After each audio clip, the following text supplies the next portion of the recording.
So our Dean, Jeff Guan, was going to be in this position today, and I was just going to introduce everybody, but he's gotten called away to a meeting, so he's going to introduce everybody, and I'm going to ask questions about things I know nothing about. But actually, I know a little bit, so we'll be good. Thank you, Goldman. Steve Goldman. So I always call him Goldman. So my name is Jeff Guan. I'm the interim dean of College of Business, and so actually, some of the best books on AI are written by economists.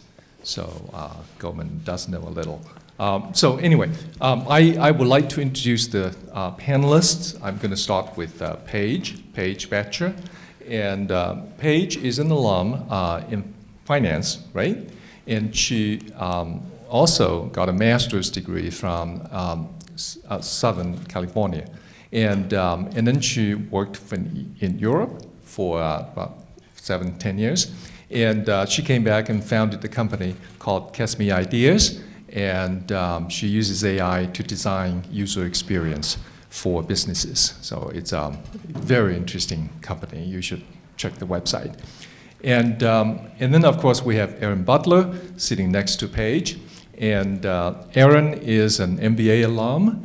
And he undergraduate, he went to a school whose name we are not going to mention. And but Aaron is the senior project manager of Bardstown Bourbon Company. And for the uninitiated, Bardstown Bourbon Company is the fourth largest bourbon company in the country by volume.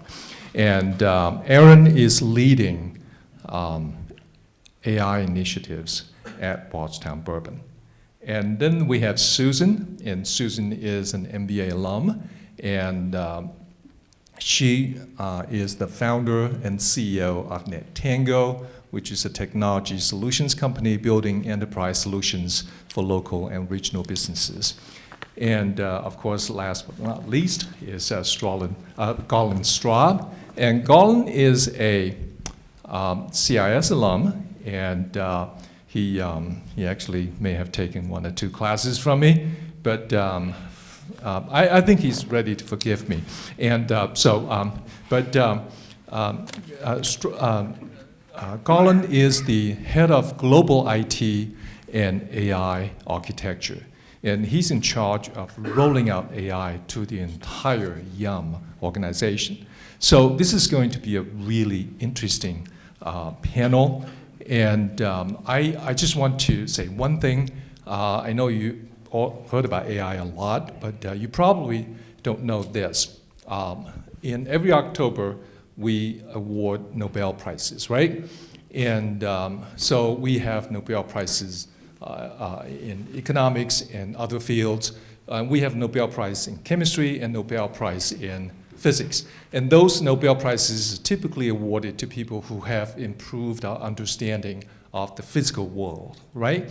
But this last year, October, 4 of the 5 recipients in chemistry and physics were awarded to people who made a contribution to our understanding of the digital world, AI specifically. So this is certainly a watershed moment, I think. So we're entering the most transformative period in the history of our species, I would say. And so therefore, we want our students to be prepared. And in fact, we have an AI strategy. And for lack of a better term, what we want to do is to educate the next generation of business leaders so they are AI or tech savvy humanists. Thank you. Thanks, Jeff. Okay, so I want to thank everybody for coming, and let's just start out. Maybe you guys can tell me a little bit about yourself, what you do, how AI may or may not have an impact on your industry or your job, or their jobs, but your jobs. So, Garland, sure. just start there. I've been with Yum for a little over 30 years, actually. I started as a KFC cook a long time ago. I worked for KFC and Yum full-time and started in '94. I spent the beginning part of my career, probably the first 20 or so years, focused on app development. The last 5 specifically working on infrastructure. 2023, I did a short-term assignment in cybersecurity. This 2024, I started doing part-time AI work and this year it'll be full-time AI work. For me, it's interesting because the change of pace is just unprecedented in what we see from a technology standpoint and a lot of things. I'm focused more on the corporate space. So we have about 6,000 folks globally as corporate users that we focus on from an above store standpoint. And we're working to understand how AI is going to impact those jobs and understand how we have to worry about data privacy and trusting AI and how it responds to things. It's just it's been an interesting journey so far. Okay, Susan? Yeah. Well, first, thank you all for coming today, and thank you for the Center for Free Enterprise for hosting this, and Steve and Dr. Guam, who's on his way out, I think. So NetTango is a web solution company. We build enterprise-level websites and web-based software. And so we are squarely in the mix of AI. First and foremost, it affects our clients. Our clients are sort of grappling with how do they leverage the power of AI? What are the best and most efficient ways? And really, how do you take a step back and re-engineer your business processes to really leverage that? So from a client perspective, we're in the middle of it, but also our own internal team of technologists are very much impacted. Pretty much every tool we use has an AI component. If they don't have it now, they're soon to have it. And those tools really help what I would call your speed to market and your ability to deliver code faster or more efficiently. So from a company perspective, we're seriously impacted and leveraging the tools and trying to stay abreast of the trends and changes. And then from a client perspective, really helping them leverage the transformation of how they do business and leveraging AI for that. So. Great. Aaron? So everybody's probably wondering why I'm here. If you listen to the introductions for the rest of the He panels. was supposed to bring us bourbon. Yeah, I forgot the bourbon on top of it. So you may be wondering why I'm here talking about AI with bourbon. But I've been at Bardstown Bourbon Company for 2 years. We are one of the largest contract distillers, if not the largest in the country. When you think about bourbon production, an average distillery will make 4 different types of bourbon a year. We make close to 70. Different for a variety of different brands across the organization or across the country. But what we are trying to do with AI is trying to find ways that we can leverage it, not only for our employees, but how we can help produce better whiskey. So we're leading projects right now looking at ways that we can calculate how the temperature and humidity of rickhouses impacts the flavor profiles of our bourbon. Ways that we can 3D map our rickhouses to understand what it's going to produce in advance. How changes in climate and temperature will affect bourbon production down the line. How does that affect our yields? How does it affect flavor profiles? Those are some of the things that we're looking to leverage and very excited about with AI. We have started small because we are a traditional industry. It is the same kind of production that has taken place for thousands of years. Alcohol has been made across the globe for a very long period of time. But we see it as a way to take that type of production to the next level. And that's what we're looking to leverage AI to do. Okay, Paige. Sure, that's impressive. I'm always curious who's in the room, and I'm wondering how many in here know at least one AI tool?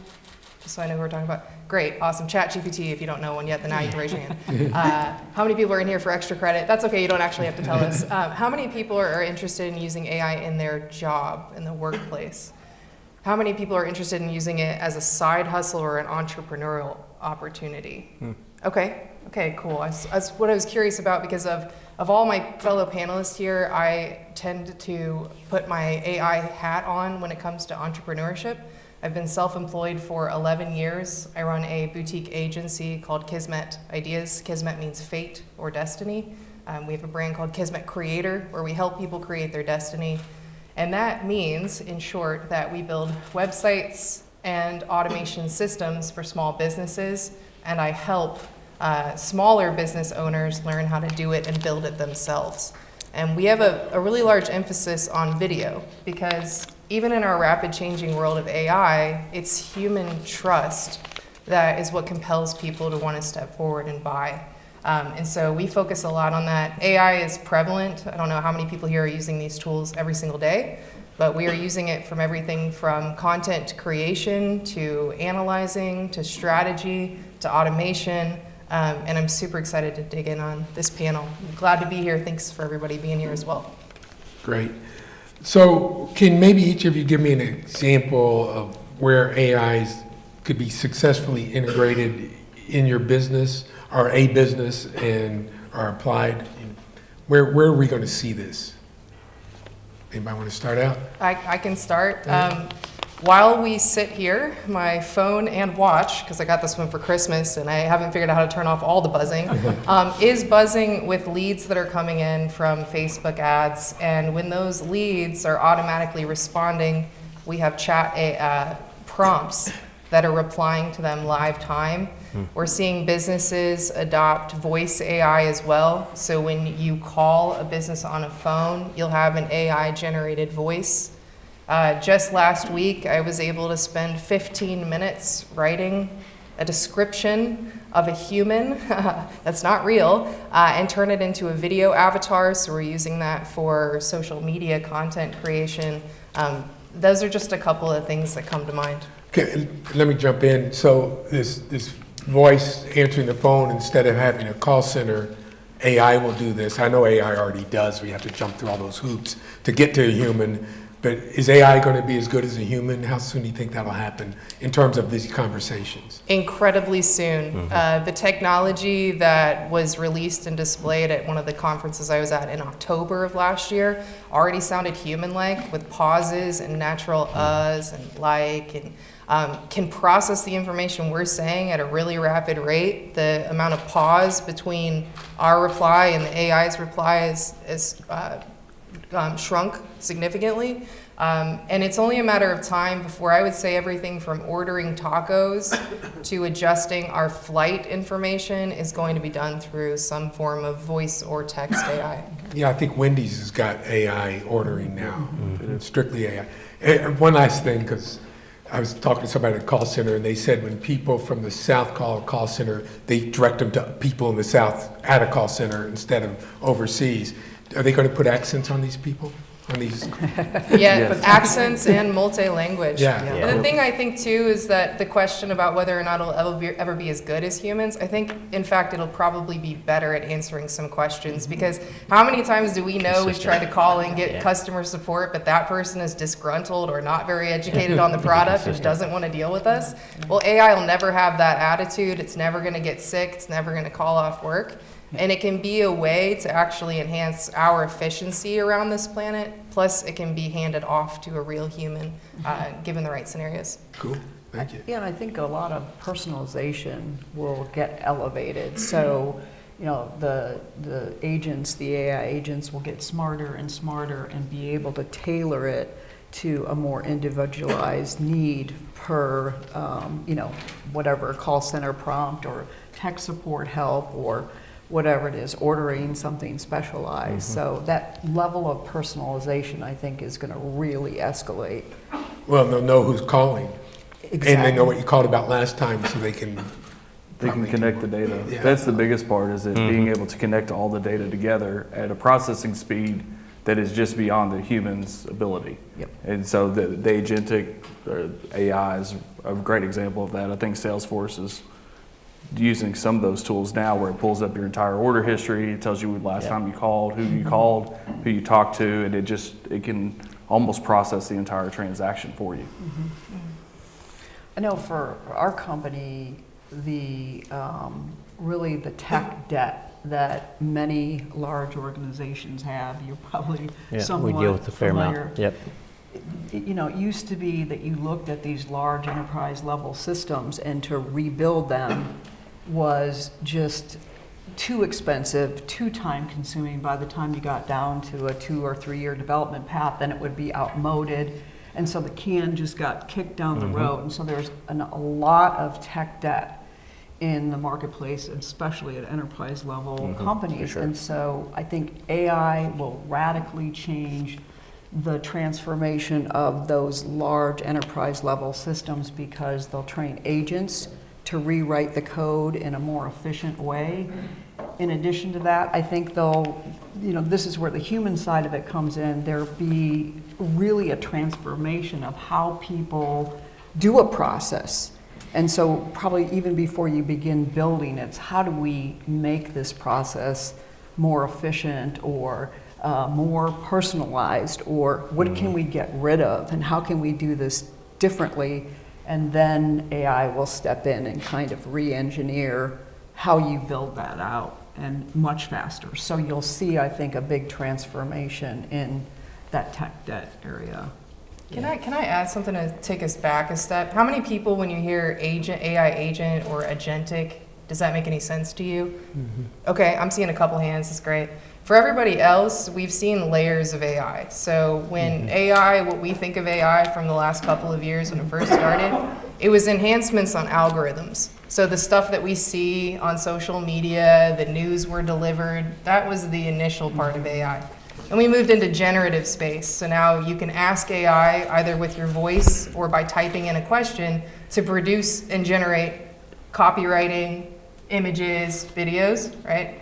And we're moving, the third layer is what people are calling agentic AI or operators. So instead of just AI providing you the copywriting or the image or the video, and then you go and put it where you want it and send it off, operators are going to be able to do all of that for you. So it's multi-step processes, and AI agents actually going to be from start to finish, ideating on the process, the step, writing the code, deploying the code, creating the thing, sending the email, ordering, scheduling your plane tickets.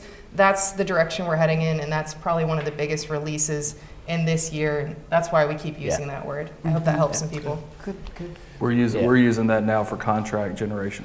Yeah. So when we have one of our customers, for years we were using different contracts. The wording would get done over and over and over. Now we enter it all into a form. The agent takes it, fills all the information out, sends it back for the human in the loop, which we still have to have just to make sure there's no mistakes. Once we sign off on it, it goes off, sent to DocuSign, and it's done. We don't have to touch it again. It'll actually then take the signed copy and download it into whatever database that we want to have it in. So it's gotten to that point that saves our in-house counsel a ton of time. Sure. Yeah, for Yum, it's interesting. We've done a lot of proof of concepts. We haven't got a whole lot that's kind of transforming a lot of business processes. We're just at the cusp of starting to do a lot with finance right now.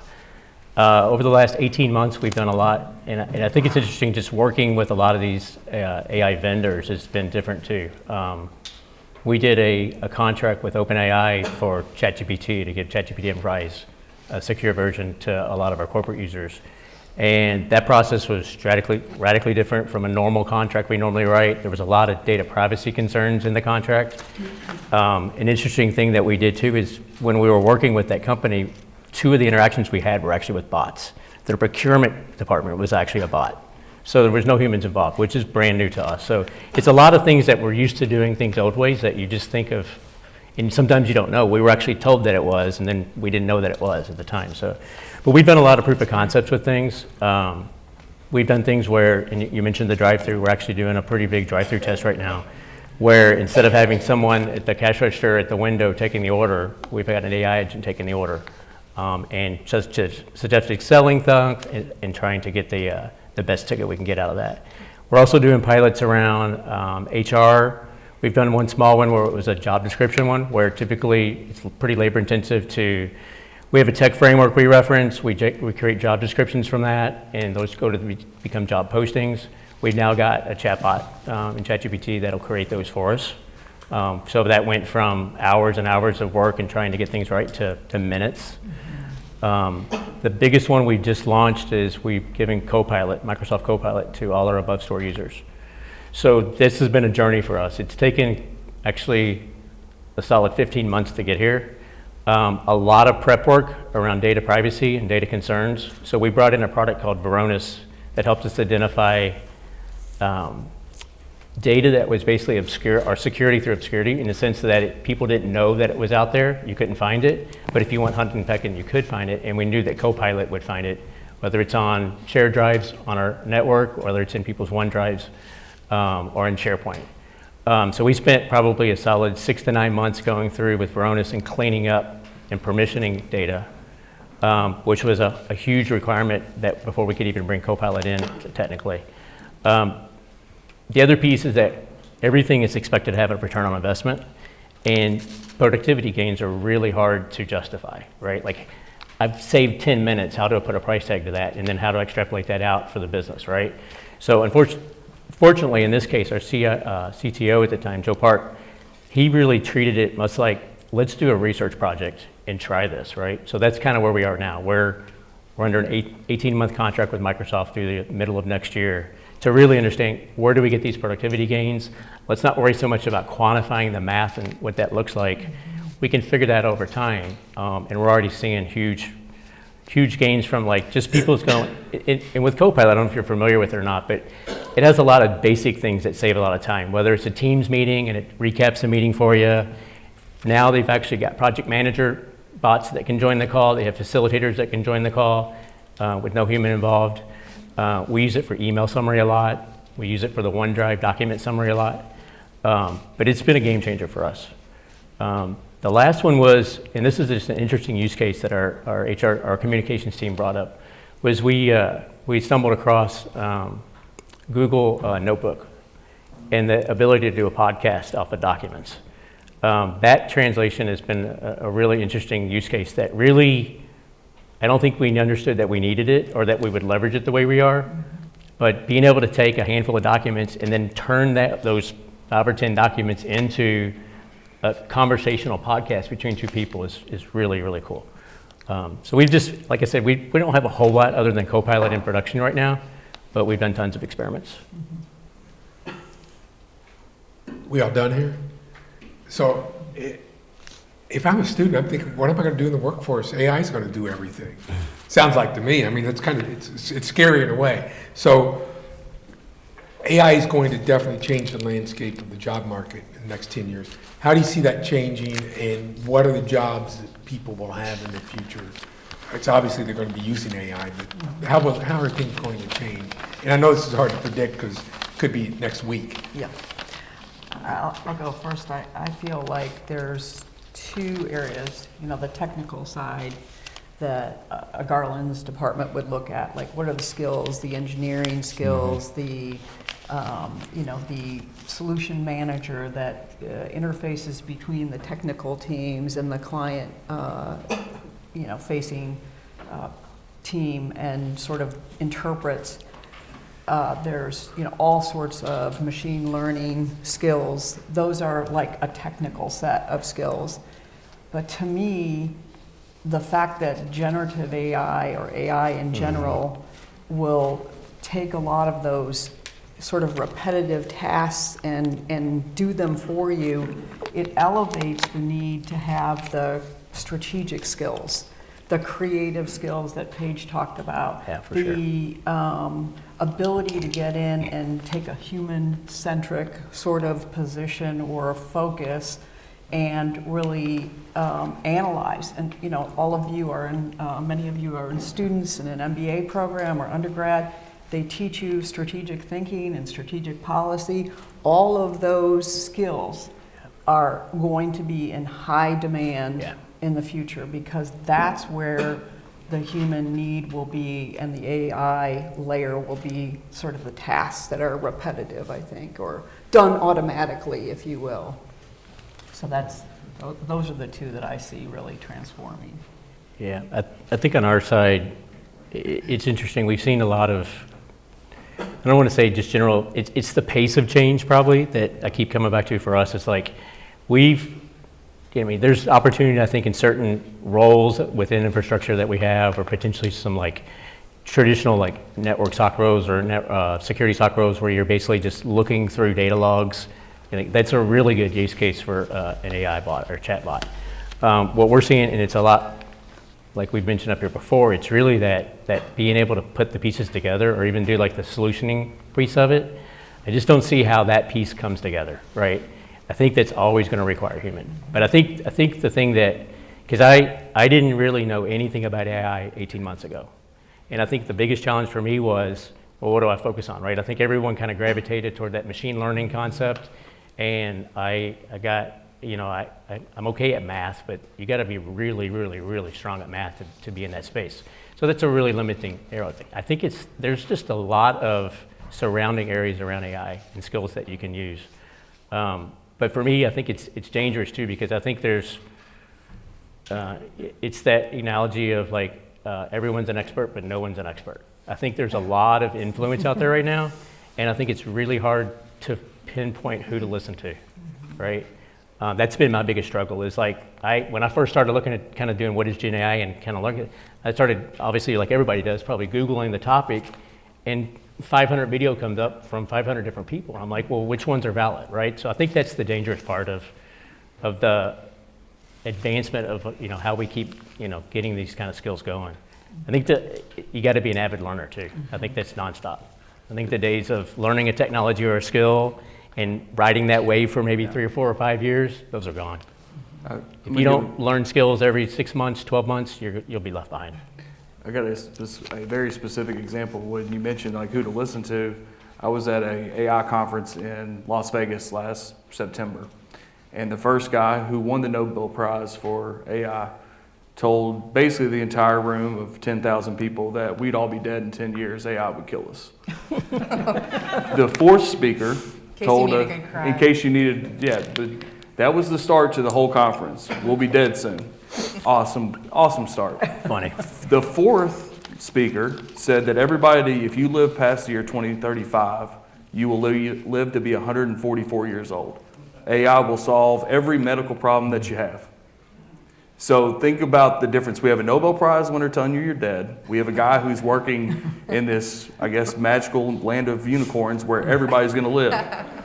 And all I could come to the grips of, either I'm going to die or I'm going to be working till I'm 120. Yeah. It's going to be one of those two things. Neither great. Well, AI is going to do all the work for you. Yeah, or it's going to do all the work for me. Now, specifically for our industry, there's a lot of manual labor.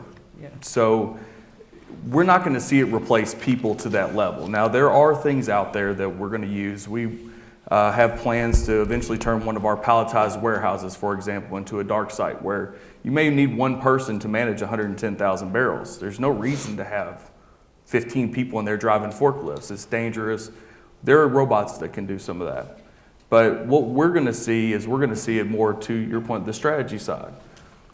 Learning how to connect that data together. So up until a few years ago, what the magic of AI is that you could take 2 or 3 things of bits of data, large sections of data, you feed it into the algorithm, and it might spend for 6 weeks, 3 months to spit out an answer.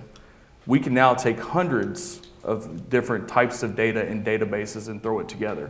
It's really what you can imagine that might influence some of that, right? So when you think about it from a sales perspective for us, one of the things that we've been trying really hard is as we enter new markets, how we can use data that we have already to influence where we start in a market. So if we're going to enter Michigan, and we've had some success in Wisconsin, we know that they're going to be similar. So what population densities does it work well in? Where are the places that you have a certain level of income? Because we know what our bottle prices is. It's a certain level of income is going to be required to purchase our bottles. Where do we see that success? And then how do we find those pockets that are doing so well in Wisconsin, how do we find those in Michigan? So it's the way you think about data is what I would say. I would challenge you to think about is the way you think. Because you're going to find that you can take so much more data now to come up with your answer. Don't limit yourself by saying, well, I only have access to this. You're going to be able to use so much more because it's going to become much more interconnected. Well, so I don't think we're going to die in 10 years, hopefully. But I do know that when people say that millions of jobs will be replaced with AI, that is very likely true. I'm not necessarily a pessimist, so I'm not trying to depress you guys, but I think we can all agree that we know that we're going to have job loss. The silver lining to bring us hope is that jobs that don't exist now will exist in the future, and we don't even know what those are going to be. So if you look back 20 years ago, no one would tell you that they were going to be, building cars that fly, that they're releasing now in China, if you guys have seen some of those videos. So inevitably, our government is spending billions of dollars building data centers for AI, and my advice to people is very similar here that we've heard, is become the strategist, become the digital architect, get used to the tools. And think about if you were sitting in a classroom at a university like this in the 1990s and you were just catching wind that the internet was becoming a thing, you would do everything in your might to make sure you were positioned in your career to understand the internet. That's what AI is. It is a fundamental shift in how we operate. It's going to completely change how our society works to some degree. And the people that are going to thrive are going to be the people that embrace it. So think of yourself as an architect, put the hat on, get the free trials, try out the tools, learn as you go, and you'll be in a position to stand out in a job marketplace. So McKinsey did a study, and there's going to be job loss for sure, but they estimate labor demand between 21 and 33% of the global workforce will be using AI. It's 555 to 890 million jobs, more than offsetting the job loss from AI. So it's just, you got to be tooled up. And so it's really smart to be on top of that. By the way, the center was way ahead on this AI stuff. We had somebody in 2 years ago, before AI was really a big deal, telling us that the world was going to end. So we were 2 years ahead, so you only have 8 years. Well, there we go. But we're ahead of it again because of DeepSeek yesterday, the news coming out of China about DeepSeek. And one of the important things we were discussing before we came in here was how quickly the landscape is changing. And so if you're preparing for today, you're not doing it right. You got to be preparing for the future. And so one of the things I want to ask you guys is, what skills should business students focus on to stay relevant in an AI-driven workplace? I know you've already talked about strategy. Are there other things or any little tips you want to give these students? Prompting, learning to prompt, Yeah. learning to refine those skills is paramount right now. It's going to change, but knowing how to use those tools, just download them and just kind of play around with them. You'll learn how to do better. There's videos of it. I'm going to be honest, I was hired by Barstow Bourbon Company to build buildings, and I lead our AI initiatives. That's been an 18-month journey for me. Okay, so I have a history degree originally. All right, so you can change your focus. Now, I was an aerospace engineering major beforehand, so it's not too far off. But you can learn. There's a ton of information out there to do. Learn how to prompt, learn how to use the tools. There's some really fun tools to use. You can make songs, you can make videos, you can make images. Go on there and just play around. Yeah. It's a lot of fun. Like I like to use the image tools just to see what I can come up with, what makes me laugh, right? Like I want to see a chicken eating fried chicken, right? Just because. I want to see a pig eating bacon. Yeah. So you go on there and you'll learn how to use those tools. And for me, it was just to make myself laugh, right? And there are a lot of courses that you can now find. There are free ones. I would highly recommend going online and looking at some of the places like Coursera and places like that. Some of them offer free tools. And just sit through and just try to be an active learner. I'll add, just in terms of kind of being in the driver's seat of your own life when it comes to this. A lot of you all might be looking at internships. I think one of the exciting things, even though we may lose some traditional jobs in a sense, we're going to see an increase in side hustles and entrepreneurship. I just think that's inevitable, which is very exciting. So no matter if you're working for an employer or you're starting your own thing, like he said, try the tools out and offer up value to people. You never know what can happen by spending 25 minutes to create an avatar video where you had, another 10 minutes developed on creating some research around how to speak to a business's customers. If you send those kind of videos over with your resumes, if you start showing people what you can create on the fly, that's going to stand you out all day long. 100%. Thank you for bringing that up, because one of the things we teach is that you make people's lives better through business, and you do it by adding value. And this is a really important concept, because if you're working for an employer, you need to add value. And if you're working on your own, you need to add value. You want to make other people better off, and the more you make them better off, the more money they're going to give you. And so this is how the market works. Sorry to cut in, but it's a good point.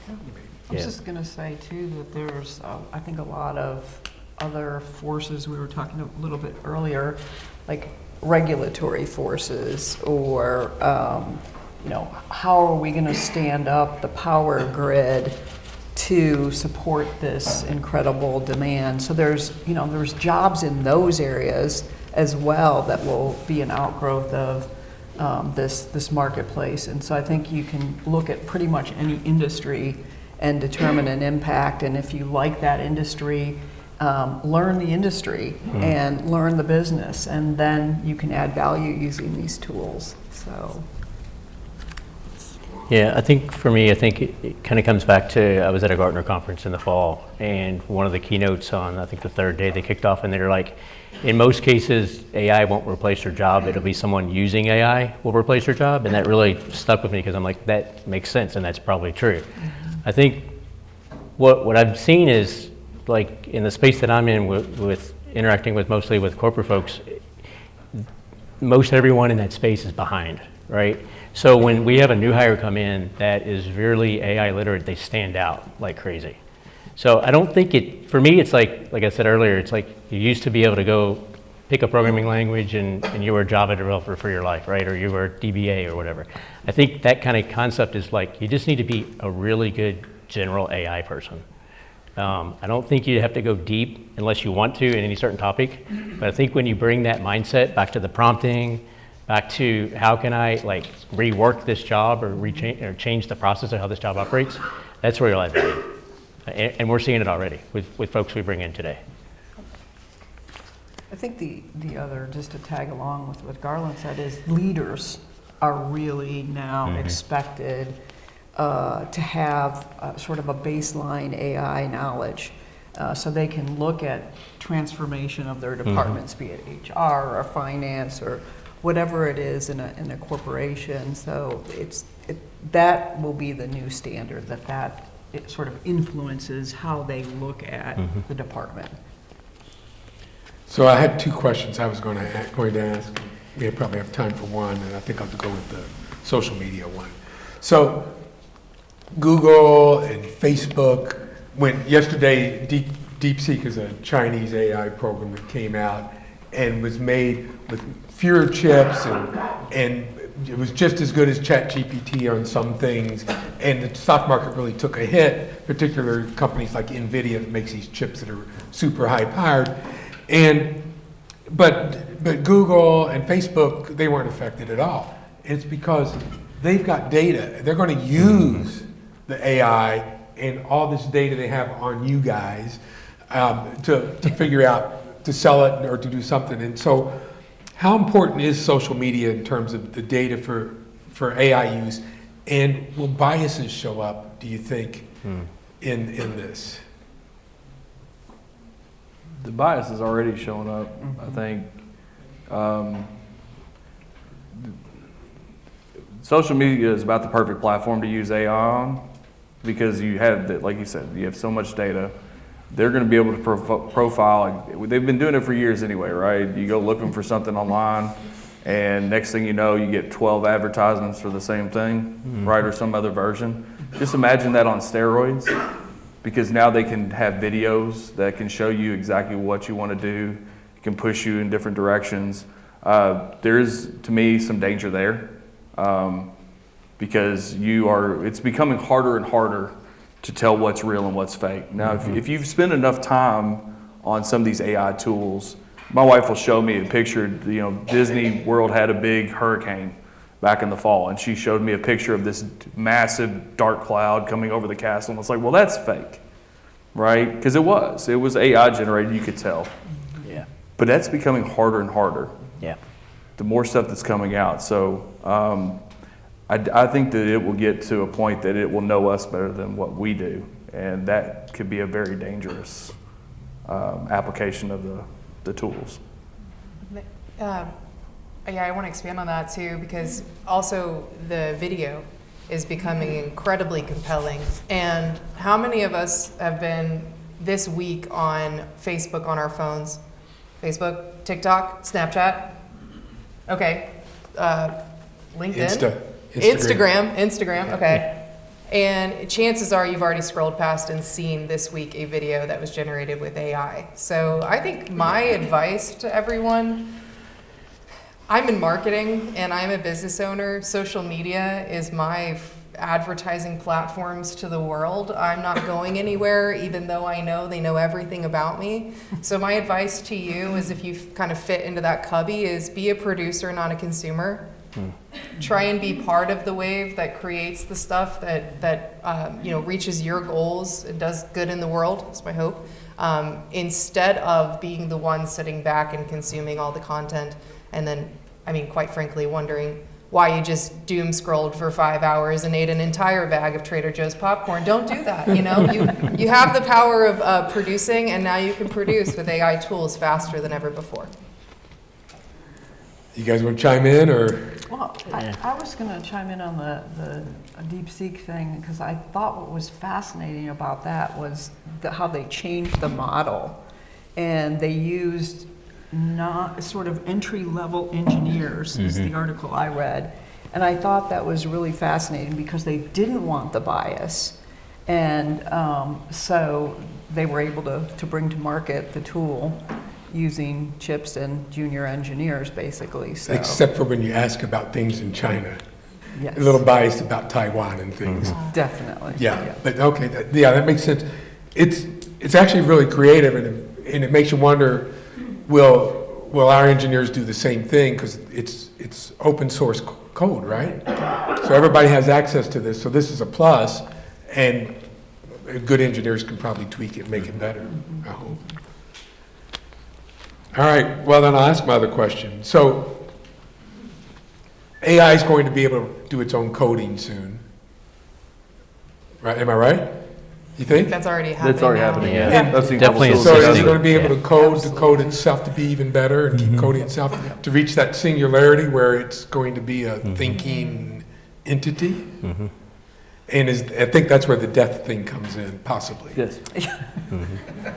If it gets bad data in, bad data out. Of course, it doesn't help that Elon Musk launches a AI robot that looks like the ones from our scary Hollywood films. Yeah. No, so I don't know. I think it's going to be really interesting, and I think we don't know how quickly this is going to happen. But I'm just amazed at the talk I gave 2 years ago, and I've just got it all off the internet, and the predictions they were making for 2025, and they weren't even close. We way surpassed that already. And so by 2030, things are going to be really different, I think. I think that's the scary part. I mean, not doom and gloom scary, but Right. just the pace of change is so exponential. It's just very hard to keep track of tools and, who to listen to and what's real and what's fake. Yeah. So I think it is very much uncharted territory in that regard, that there's such rapid pace of change, and sorting through that kind of complexity is really So being adaptable is probably going to be really Yeah. important for all of us. Yeah. Oh, yeah. Yep. And I think that's hard to do, particularly as you get older. It's like, no, I'm not going to change. But Yeah. Well, and and back to the point about pace. I went to NVIDIA's conference last year when they introduced their new chip, and the numbers they gave, which I'm going to try my best to remember, was something like every 10 years you typically have 100 times or 10 times, whatever it was, computing power increase, right? We've seen that be consistent over the years. They delivered their first chip in 2016, and the chip that they came out with last year was 1,000 times more powerful than the one they released in 16. So we're going to see that exponentially rise over time. The chip they released last year was basically two chips welded together that didn't recognize themselves to be different, which was an engineering feat in and of itself. And that was after he brought 9 robots out with him on the stage to Terminator music, which I thought was just inappropriate. Seriously. You go to some scary Oh conferences. yeah, well, if you can imagine the bourbon producer at the NVIDIA developer conference, that was They needed you. They needed more bottles. yeah, it's like I can take you to a bourbon bar and show you a really good time. But that pace of change is just going to be rapid, and you just have to. It's about paying attention to it. You pay attention to what's in the news. The news yesterday out of China probably long term is going to be good. We were talking about it a little bit before. Yeah. The barrier to entry for getting into AI for a company is pretty hard. You go to a project and they're starting at millions of dollars. Yeah. But we're talking about dropping that price down. You're going to be able to do it for thousands of dollars. You'll see small businesses embrace it. You'll see mid-sized businesses embrace it. And that's going to be a change maker for some of those. So, not to ramble, but I just, that's something to just keep your eye on. I think, and also too, like this whole notion of AI coding to code itself. If I just think about even a simpler framework of right now we have companies and individuals that can churn out a blog post or an article that's posted to the internet within seconds. And my thought has been, well, it's AI writing AI, rewriting AI, rewriting AI. What does the future of truth or information look like for us? I don't have an answer. I have no idea. Well, it could be like that game we played as kids where I tell you something, you pass it down, it's going to get totally messed up at the end. It could be. Yeah. I have no idea. I think in the midst of all of this, continue to put your digital architect hat on and become a strategist, and try and also enjoy some of your life in the real, tangible world where you can, interact with people and drink a glass of bourbon. Yeah, for sure. Please do that. So I think we're out of time for discussion. We got a lot of time for open mic. Please go up to the microphone if you have a question. If you don't, I'll ask more questions. That'll work.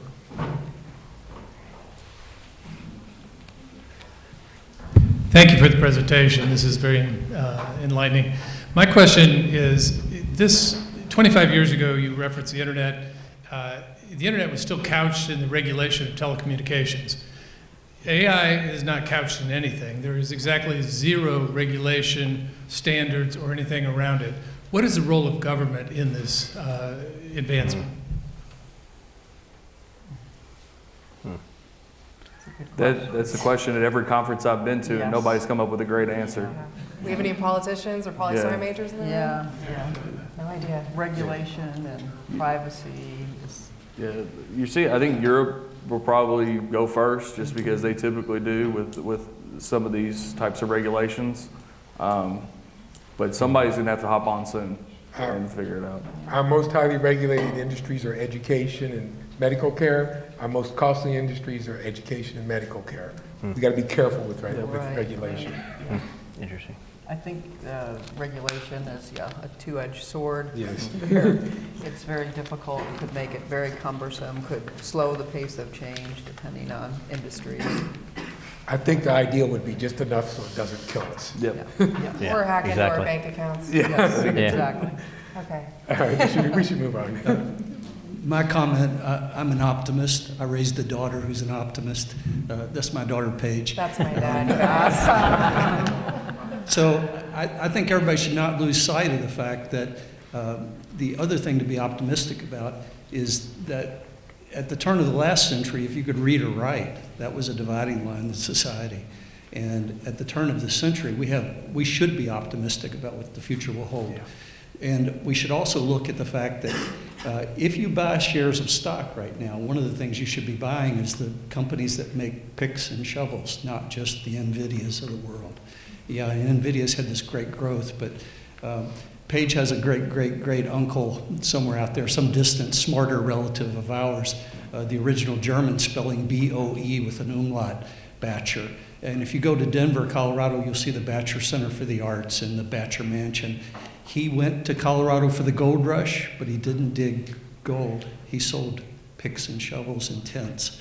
So all of these data centers that are going to be built for the AI industry, I'd look at those companies and buy stock in them, because all of this stuff is going to transform our economy and our world. And healthcare, I'll get on that topic too, but that is something to be optimistic about.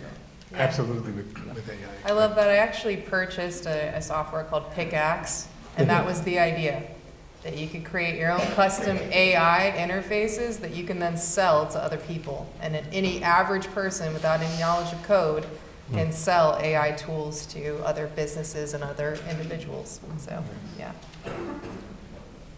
Okay, over here. Oh, I just have a concern. I don't know whether I have like a business solution or like a strategy solution. So my concern is I feel like the AI tool I'm using ChatGPT, I'm using a lot of for my research program. I feel that things is can solving you like 70% of your problem if you already know programming, or like you already know like if like you write a contract, you already know law or something. That things can make you very productive. But the problem is, like before I try to write a contract myself by the ChatGPT, when I give my lawyer or something to see, they just say it's a garbage, because she already have the knowledge of the law or something. She know what's a good or bad, and using that tool can make her more productive. So I see that like the AI is kind of queuing a lot of entry-level jobs, like they not hire more paralegals or fire them, or for financial firms, they also fire those entry level. So what's the solution to making like a student to ready for that, even you don't have the track or the route to build your skill to be an expert for the things? I think that what I would say based on what you're talking about, like it only gets to 70% of the way there. Yeah. What you would want to be is that human in the loop element to that, right? That you're going to be the one that's going to solve the additional part. You're going to fill in the 30% gap. Yeah, but the assumption is you already expert for that. But if you entry level, you don't even know the information generated by AI is good or bad. Yeah, I think we were kind of talking about that with the DeepSeek sort of situation. I mean, you don't always have to be super experienced or knowledgeable. In some cases, just learning some tools and having good awareness of the technologies and the tool set will position you, and so that you can leverage that as a sort of stepping stone into an organization and further leverage those skills as you grow. So I think everyone has to start out someplace, and I think you just absorb as much as you can by self-teaching yourself. There's so many great tools. Paige has talked about a lot of them out in the marketplace. Go out, spend time with them, learn, and leverage those skills. And you need your own knowledge, and so this is why you're in college. Take more economics classes; it'll really help you. But really, you want to take classes that are going to help you think through these things. So when you see this, like, yes, this makes sense, or no, that doesn't make sense. Yeah. One, mentoring or internships or those kinds of positions can also be good exposure and experience. Thank you. Okay. Yeah, I was just wondering, just in terms of integrating AI models into businesses or training AI models, I'd assume that one of the biggest things is making sure that the data sets that you train the models on in the first place are clean and have data that's not going to lead to biases. How do you guys in your respective companies go about making sure that that data is clean and making sure that these models won't have biases when you utilize them in the respective things that you have to do in the company? I think that's a tough one. Yeah. I think you're going to see skill sets develop in that area too. How do you manage and monitor bias, and what do you do when you find it in terms of reworking the algorithm or the agent? And I think that's going to be human skill set. But if it fits your bias, you're stuck, right? Yeah. Well, so we created, we actually really we're going to start really implementing it this year, but we created a data league to look, so a group of professionals across the organization from different sets to take a look at data from each of the pockets. So our company, we founded in 2014. a lot of our work's still Excel-based, right? So we're just now getting to a full ERP system, things like that. We don't know what data we have, but at the same time, so much of our data, to your point, was written down or entered in Excel, right? So we're looking at some of the data that had human interaction, we're having to throw out completely. And it's not that they're wrong, it's just that I can't guarantee that it's right. So we've been really looking at how data is being collected as kind of that base, and then also understanding who you work with, because sometimes people will change it just enough to make them look awesome. So you got to be careful with that as well, right? But that's how we've approached it, is kind of going each level by level and getting people to understand what data comes from where, and then how it fits within the organization, and then determining together, do we trust this data or do we not? What's your reasons for not doing it? And then throwing that kind of data out. And so we know that it's monitored on a digital level, right? Yeah, we're going through an exercise right now. It's a huge problem for everybody because the amount of data we have. We're actually in the process of just starting up a newly structured MDM program to really certify data across for the use for AI.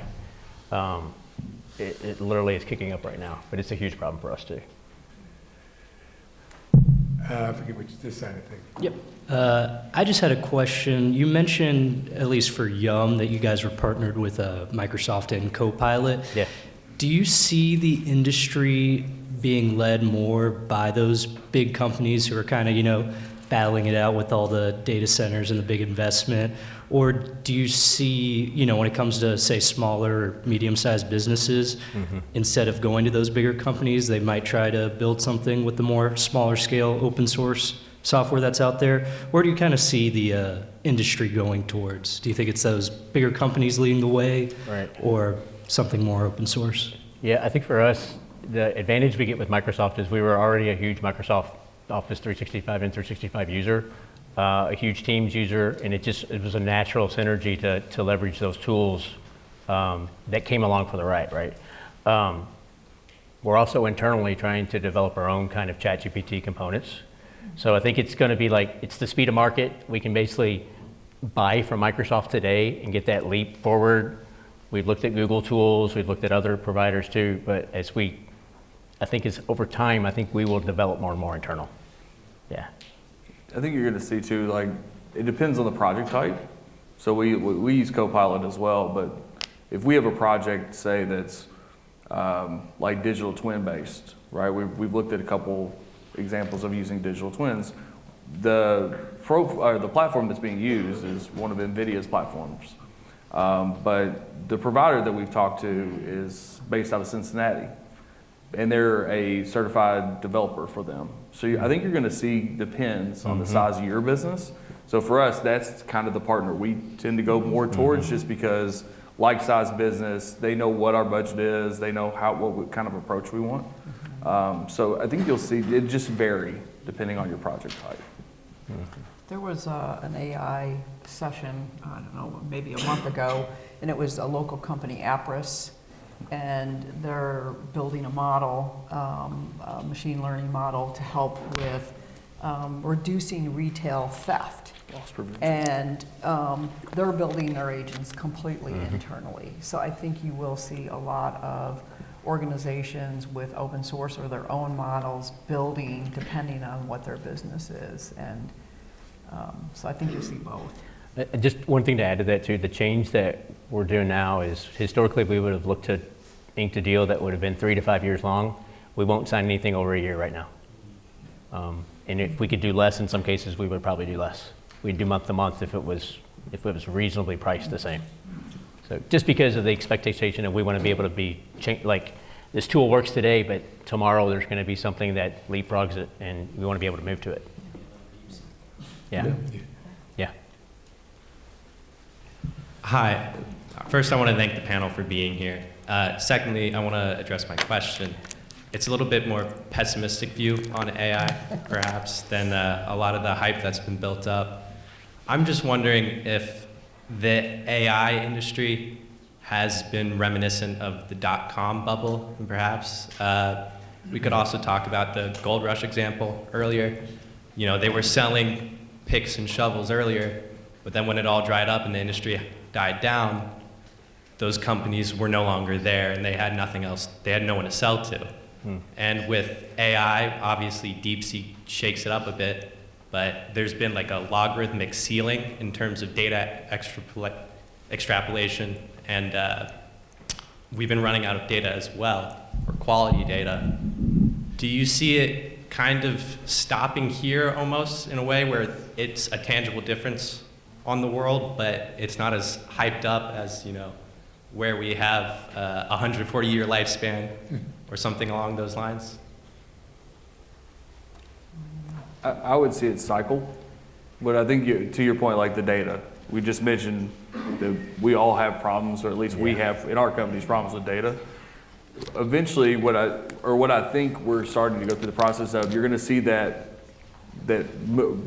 rapid movement up, but there's going to come a point where the base was not thought about before we started using the tools, and some people are just going to have to get back to basics. So you may see it plateau for a while, but I don't see like it ever ending necessarily. I think that it'll continue to accelerate at some level, but you're going to see different ebbs and flows throughout its life cycle. When we're looking at some of the data in our business, like we could run maybe one model and be successful with it. We wouldn't be the people they'd be looking for to run model after model after model. So I do think that it'll be capped for a while or kind of mellow out, but the rate of change is going to continue to be exponential. Well, and just look at the DeepSeek, what happened. That changes, that lowers the entry point for people, for companies. So those kind of disruptors will continue to take place and innovation, so. Yeah, I've heard a quote that says at the pace we're at, we're seeing innovation happen on a monthly basis that would have taken a year. And so that's how fast things are happening. But, you know, going back to your analogy, not many of us, or probably no one in this room, still digs for gold. But, you know, a dot-com boom was really kind of an economical conversation. Do we still use the internet?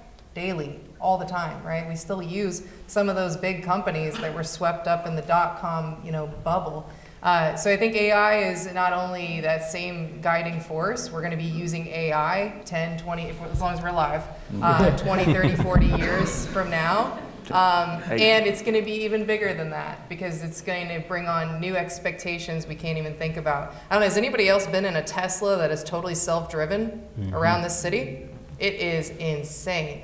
There's so much more to come than we can even imagine. So even if you are pessimistic, which is fine, or nervous or afraid, which I think we all are to some degree, you just got to keep choosing that forward momentum and know that if you adopt it and you step forward, you're going to be just fine.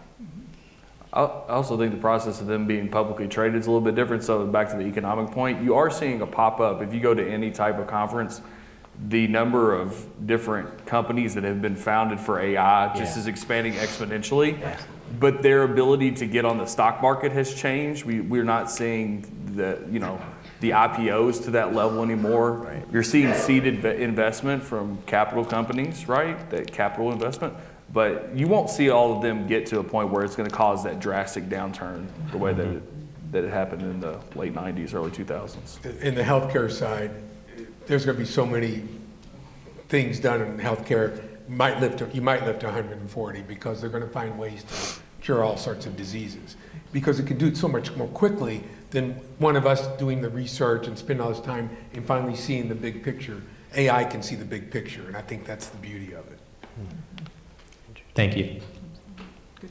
So in its current state, AI is much better at doing quantitative tasks like math, for instance, than it is at qualitative tasks like writing a legal brief, for example. So my question is, do you think the ability of AI to do qualitative tasks is going to improve and kind of catch up with its ability to do quantitative tasks? Or do you think its ability to kind of do more analytical things like math will always be better than its ability to be creative, for instance?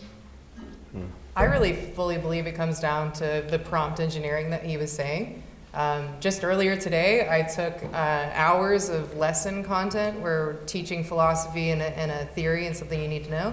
Transcribed it with AI, uploaded it back to AI. I think it comes down to the inputs you're willing to provide it. is you would be amazed when you say, this is the framework, here's the way that things need to be outlined, and here's the inputs on, in our case, it's helping clients tell stories on video that actually get people to buy, pull out their credit cards and buy.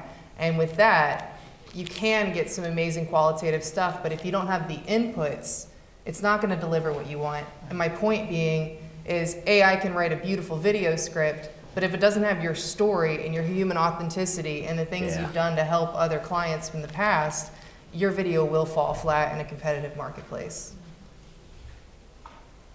Thank you. Could you guys talk a bit about the process through which you're accomplishing some of the applications of AI in your companies? So are you, obviously for some things you're just giving your employees access to the tools, but I imagine for others you're licensing the core AI model and then either in-house or externally having a developer create a sort of version that does something specific for your company. Is that how that is done? Or can you speak to how that is done? I can talk to ours. So we kind of started at bare bones. First, we had to come up with some type of policy of which to govern however we were going to search for AI tools. So we did that probably about 16 months ago. And then as a part of that, we created what we call a center of excellence. There's companies are starting to put those into place. So what we'll look at is the business type, and then we have a steering committee that looks at whatever the business process that we're looking to improve is. We decide which ones would be the most beneficial, basically looking at, time, cost, return. And then we will either look to address it internally if we can. In our case, we don't have a lot of engineers walking around. So mostly ours is external. And then we try to find partners that we think will work well with us. And then we will try to do first some type of POC, right? Because the POC is what's going to matter. I need to see that this is going to work first before we roll it out to where it's company-wide. Just because of the way our industry is, people are very skeptical for change. They still want to, write down where they put everything by hand and in Excel spreadsheets, which is just amazing to me when I can scan or use some kind of digital technology. But that is the step we have to do because, or else we would never have people adapt to it. So that's kind of how our process works right now. Yeah, on the Yum side, it's ugly. It really is. It's clunky. It really depends on the use case, the people that are involved, the data you're talking about. Like the Copilot example I gave earlier was a pretty clean one because we can give that tool and it's got a lot of just basic things that it can do for people.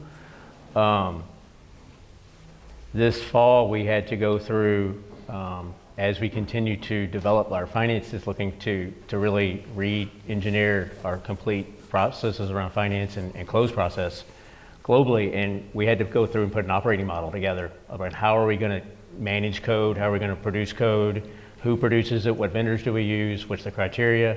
None of that existed 6 months ago. So we actually had to we actually partnered with Deloitte in that case. We brought in a partner who knew a little more than us, not a whole lot more, but knew us how to get through that process, right? It's not really well defined.